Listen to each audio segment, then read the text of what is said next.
Hello, మన జగిత్యాల కోట కథ. కానీ సీరియస్ గా వినాలంటే కష్టమే. అందుకే మన స్లాంగ్లో, మన శైలిలో నవ్వులు నలుగురికి పంచుతూనే వినిపిస్తాం. సరే, ముందుగా ఈ జగిత్యాల కిల్లా ఎప్పుడు కట్టారు, ఎవరు కట్టారు చెప్తా. 17వ శతాబ్దంలో వెంకటాపు రాజులు ఈ కోట నిర్మించారు. వాళ్లకెందుకో భయమని దానిని చుట్టూ పెద్ద గోడలు కట్టించారు. కానీ ఆ గోడల సంగతి అటుంచితే అసలు కోటకి పునాది ఎందుకు పడిందో తెలుసా? ఇది పసుపు, పులుసు పెట్టుకుని రాత్రిళ్లు దొంగలను పట్టుకోవడానికి. అరెరే, మీరు నమ్మకపోవచ్చు, కానీ ఈ కోటను కట్టించారు పాపం పాకోడీల కోసం. అందుకే మిలిటరీలు ఇక్కడికి వచ్చేవారు. ఏం పాకోడీ అంటే ఏం మహారాజులు, వారి సైనికులు అంతా సాయంత్రం పాకోడీలు, మజ్జిగలు తాగుతూనే ఉండేవారు. అదీ సంగతి. వాళ్ళు ఈ కోటలో పాకోడీల స్టాక్ కోసం మాత్రమే ఉండేవారట.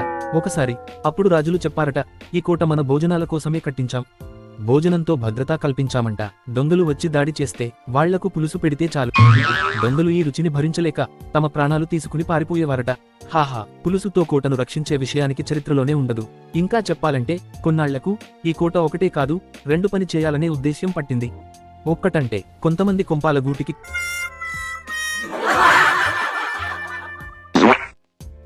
కళ్ళెర్ర చేయడం, ఇంకొకటి తాగుబోతుల కోసం మజ్జిగ ఫ్యాక్టరీగా మారడం. అదేంటంటే ఈ కోటలో మజ్జిగ బిందెలను ఉంచేవారట.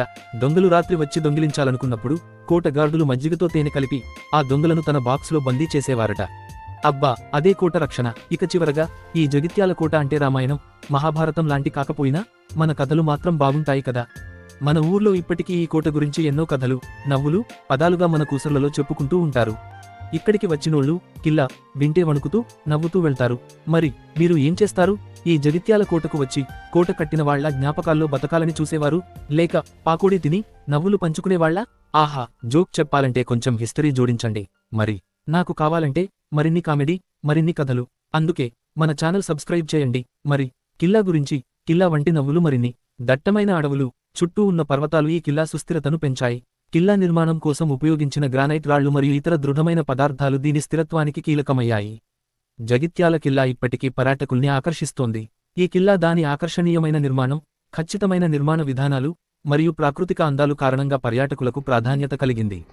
కిల్లా సందర్శించినప్పుడు మీరు ఇక్కడ నుండి జగిత్యాల నగరానికి చూపు వేయవచ్చు. దట్టమైన అడవులు, పచ్చని పల్లెలు మరియు కృష్ణా నది ఒడ్డున ఈ కిల్లా వాతావరణాన్ని మరింత సుందరంగా చేస్తాయి. పొద్దున్నే కిల్లా సందర్శిస్తే కాఫీ కూడా కావాలంటే కిల్లా చెట్టు దగ్గర కడిగేసుకుని వెళ్ళాలి. జగిత్యాల కిల్లా అంత దట్టంగా ఉందంటే ఒక్కసారి లోపలికి వెళ్ళాక ఎవరెవరిని గుర్తుపట్టడం కష్టమే. ఇక్కడ కిల్లా అంత దూరంలో ఉందంటే 4 సార్లు ఆలోచించాల్సిందే అక్కడికి వెళ్లే ముందు. కిల్లా వేదికలో దిగితే కిల్లా వాళ్లు స్మైల్ చేస్తారా లేదా అనేది చూడండి. తెలంగాణ పసి మట్టి పైన పుట్టిన బిడ్డను ఎవ్వరూ కట్టేయలేరు. తెలంగాణ గడ్డ మీద గుండె దిటువుగా ఉండాలి, మొహం మీద సూటిగా మాట్లాడాలి. నిజాం కిల్లాలు ఉన్నాయి గాని తెలంగాణ మనసు మాత్రం ఒక లెజెండ్. మట్టి మీద పుట్టినవాడిని మట్టిపారేసినా రేపు మట్టి నుంచి పైకి వస్తాడని తెలుసుకో. తెలంగాణ కుర్రోడు వాడు ఒక్క మాట చెప్పేస్తాడు, దాని ఏ జీవిస్తారు. తెలంగాణ భాషలో మాట్లాడే ప్రతి పదం ప్రత్యేకత కలిగినది. ఇక్కడి వంటకాలు, పాటలు, పండుగలు ప్రజల ఐక్యతను ప్రతిబింబిస్తాయి.